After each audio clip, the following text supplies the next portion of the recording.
Hello, today I've decided to do a January TBR.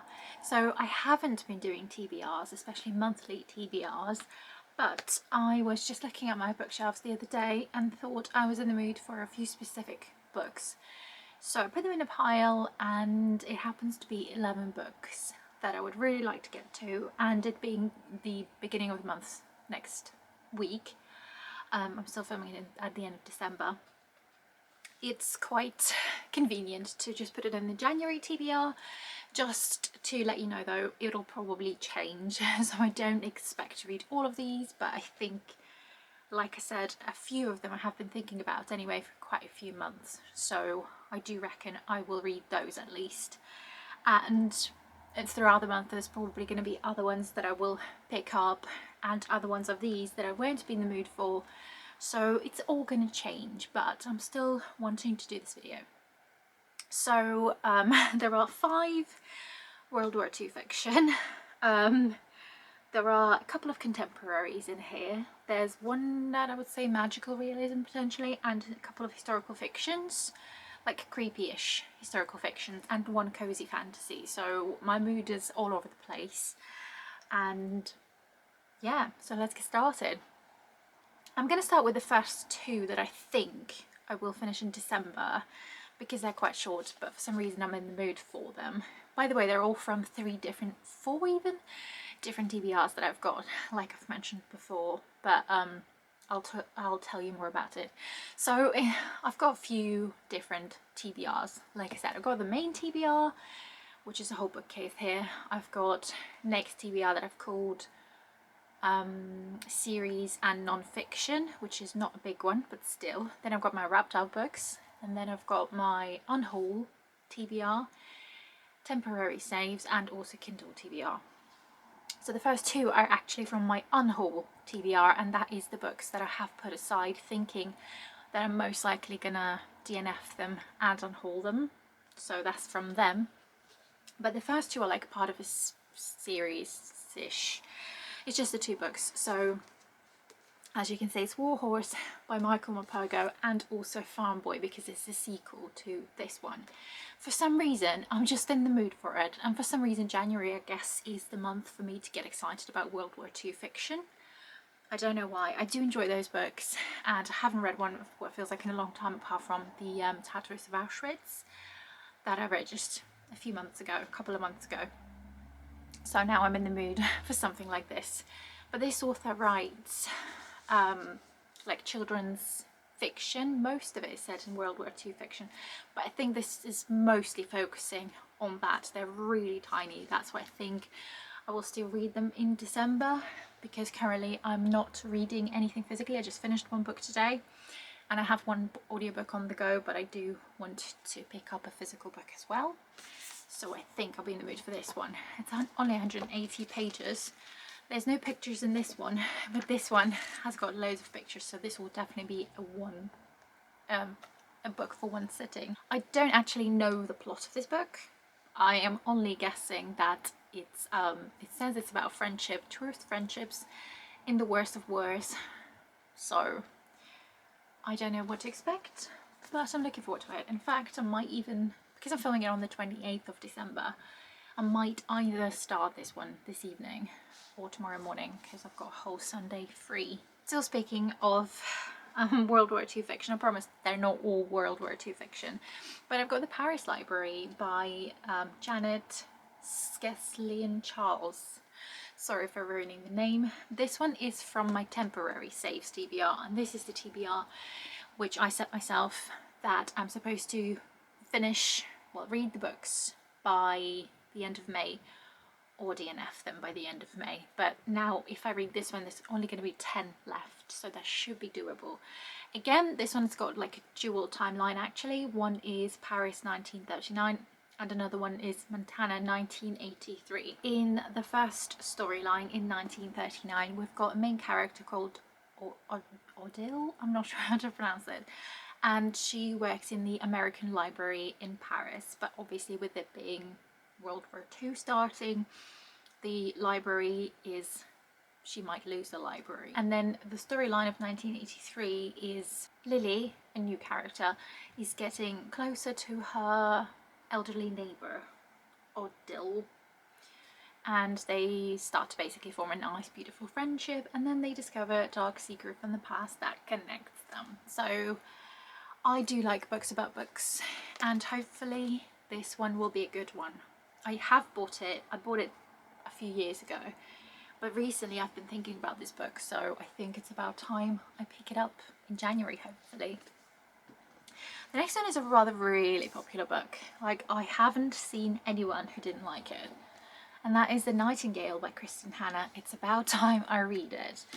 I do think I'm going to really enjoy it, and the ratings in Goodreads are absolutely amazing. I have never seen ratings quite so high on a book before. I think it's one of the highest. I think it's the highest rated book on my TBR. What scares me slightly though is the font is tiny, and this book is 450 pages, but I think I'm ready. So hopefully I'll get to it in the month of January. But this one again is obviously World War II fiction, and I believe it follows two sisters and just their life and friendship throughout the war. Last historical fiction, World War II historical fiction, is Silka's Journey by Heather Morris. This one is from my series and non-fiction TBR. I know it probably makes no sense to you that I've put them together, but to me it kind of makes sense. It's the smallest TBR, I think. I know it's not, actually it's not the smallest TBR, but it just makes sense because they're both, all of them are standing on the top of my shelves, and it kind of makes sense. This one is a sequel to The Tattoos of Auschwitz, which I absolutely loved this year unexpectedly. And this one just follows Silka, I think that's how you pronounce the name, and her story, because she's one of the side characters from the first book, so I don't think you need to read them in order at all. So it was just her story, and if anything I think it's going to be heartbreaking and warm at the same time, so I'm really looking forward to this one. Moving on to different genres, I've got, I think, like a contemporary fiction, generic fiction, but that is The Storied Life of A.J. Thackeray, I'm not sure how to pronounce that, by Gabrielle Zevin. I kind of like the cover. Everyone probably knows this author from Tomorrow and Tomorrow and Tomorrow, which I also have on my bookshelf, and I'm not starting with that one. I haven't read it yet. For some reason I'm just drawn to this one. In this one we follow this elderly main character who has got a bookshop, but I think he's sort of getting tired of life, getting tired of his bookshop even, until one day he sees a 2-year-old girl who's sat outside his shop, and she's going to change his life forever. So it sounds really promising, it sounds really cute, and I'm really looking forward to it. I do want to read a book about books again, so this one will hopefully be a really good one. Then I don't know what genre that would be, but that is The Ghost Cat by Alex Howard. I absolutely love the cover. It's really pretty. I think it's going to be one of those potentially heartbreaking books, but I'm not sure. So in this one we follow, it's actually historical a little bit. So it's 1902. We've got a cat who dies, and then he becomes a ghost cat and changes lives of different people. It's quite short, and I do enjoy books about cats, although sometimes it could be hit and miss. So I'm just hoping that this is going to be a good one. I think this one's set in Edinburgh, by the way. Yeah, in Edinburgh, so that will be very interesting. I'm looking forward to this one. My next one is again from series and non-fiction, and that is The Lollipop Shoes by Joanne Harris, which is the second book, the sequel to Chocolat, I think. I'm not very good at French, but anyway, so I don't want to say too much about the second book because obviously that will spoil the beginning of the first book. But in the first book we follow our main character Vivian, who moves to this small village in France. I don't think it was in Paris. No, it's not small. It's a small village, I'm pretty sure. And she opens her chocolate shop, chocolate boutique I think it's called.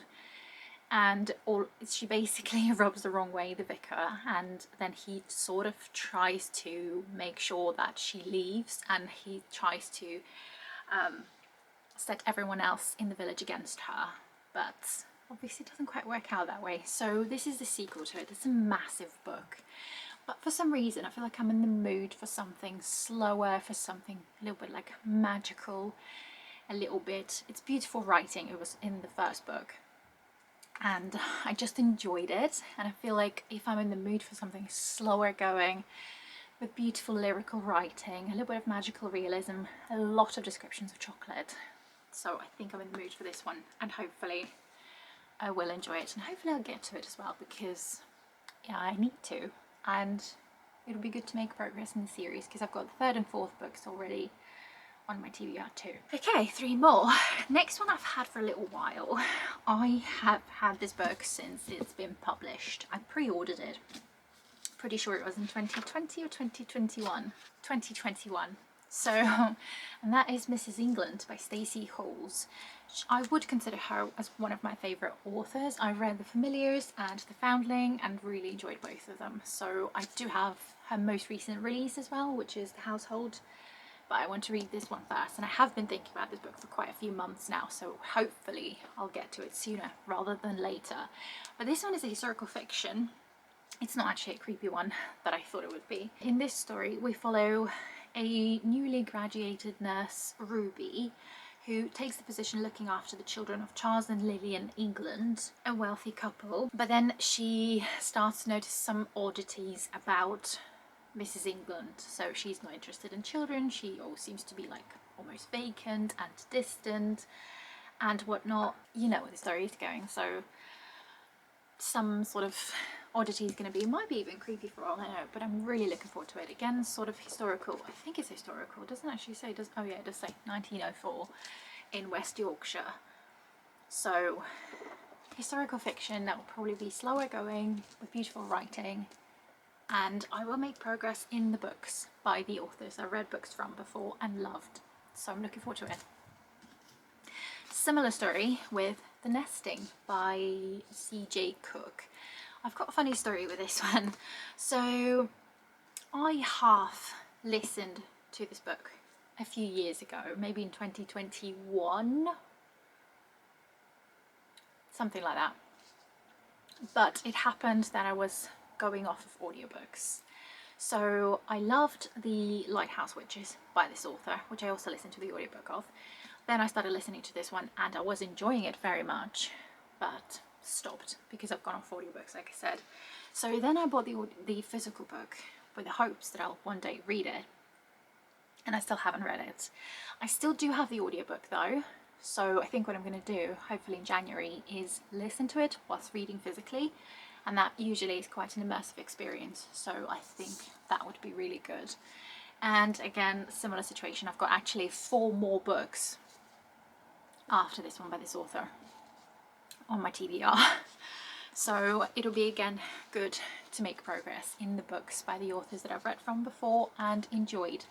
But I need to tell you the plot of this one first. So this book actually is set in Norway, and it would be really good to get back to Norway even in the form of a book because I loved Norway. But this one is deep in a remote Norwegian forest, which sounds even better. Remember the setting and the atmosphere being so great. But we follow our main character Lexi, who has found a new home with Tom and his 2 young daughters. But this family has a history, and this place has a past. Something was destroyed to build a beautiful new house, and those ancient whispering woods have a long memory.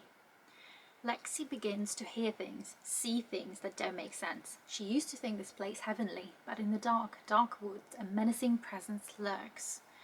With darkness creeping in from the outside, Lexi knows she needs to protect the children in her care. But to protect them from what? This sounds amazing. I actually feel like now I want to just start reading this one, but I won't. But honestly, I'm so excited for this one, and I do feel like January for some reason just screams that kind of book for me, so I'm really looking forward to this one. This is high on my priority list. And there's something wintry about this cover as well, I think. I do really like the cover.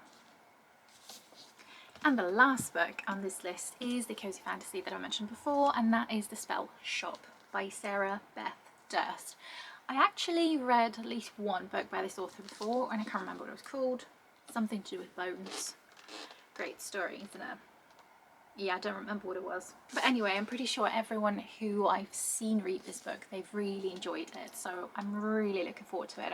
I'm all up for all the cozy vibes in January as well. I love the cover, by the way. It's just gorgeous. I'm going to read you the blurb because I can't actually remember what this book is about. But The Spell Shop is a heartwarming, cozy fantasy about stolen spellbooks, starting over and finding love in the unlikeliest of places. Keela has always had trouble dealing with people, and as a librarian at the Great Library of Elysium, she hasn't had to. She and her assistant Kaz, a sentient spider plant, have spent most of the last 11 years sequestered among the Empire's precious spellbooks, protecting the magic for the city's elite. But a revolution is brewing, and when the library goes up in flames, Keela and Kaz steal whatever books they can and flee to the faraway island where she grew up. To her dismay, in addition to a nosy and very handsome neighbour, she finds the town in disarray. The Empire has slowly been draining power from the island, and now Keela is determined to make things right. But opening up her own spell shop comes with its own risks. The consequence of sharing magic with commoners is death. And as Keela starts to make a place for herself among the townspeople, she realizes she must break down the walls she has kept so high. Again, just reading the blurb makes me want to read this book like right now. I don't know why I'm only in the mood for this book. I do have a few more, not too many, cozy fantasies on my bookshelves, but for some reason only this one I'm in the mood for. So let me just show you the stack. There we go. This is the stack of books I'd like to get to in January. Like I said, the stack could change. Some books I probably won't read, but it would be ideal if I got to most of them.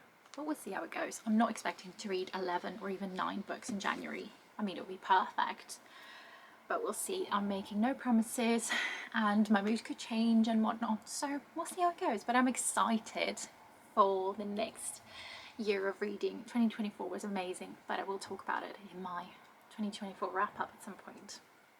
So yeah, I hope you enjoyed this video. If you did, please like and subscribe if you haven't already, and I will see you in the next video. Thank you for watching. Bye!